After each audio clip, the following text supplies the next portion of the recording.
There's a bookstore in Denver, Colorado that's unfortunately named ISIS Books and Gifts. Now, they named the bookstore ISIS Books and Gifts decades ago after the Egyptian goddess of motherhood and healing.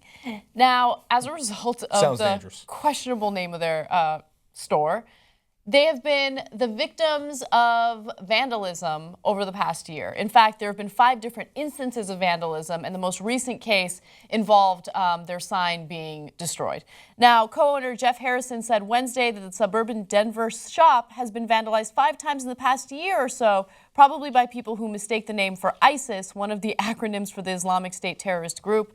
Isis is the name of an Egyptian goddess, 3,500 years old at least, the goddess of women and healing and childbirth, basically the antithesis of everything the terrorists are about. And that's a statement from Jeff Harrison.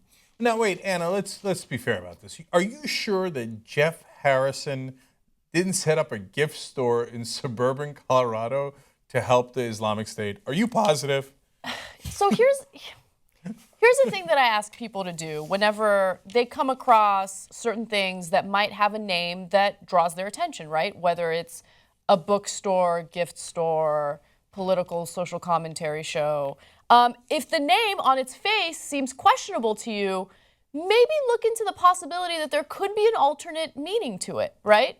And then before you go off and do something violent or crazy, or go off on your ridiculous, uneducated, ignorant rhetoric, just do a little bit of research and figure out exactly why a store or a show would be named something that would raise a few eyebrows. Okay, now, so this guy picked up a rock and threw it through a window. It's like, that's terrible. Like, you're doing tremendous property damage, but what if somebody's inside and gets hit by the rock or the glass, etc.? Before he picked up that rock, he didn't think, hey, this store's been here a while. He thought, oh no, ISIS is here. Oh my God, like, to me, the degree of stupidity that involves is limitless and unbelievable. Yep. But he's not the only guy. 5 times in the last year, not in the last 5 years or 5 decades. By the way, the store's been around since 1980 in the same place. No. That dumb son of a bitch probably walked by it 18 times, right? Terrorist. And then one day he sees, he's like, oh no, Sharia law, Wasik and throws a rock through it. Okay. Jesus, man, somebody help these people. Find them a second brain cell.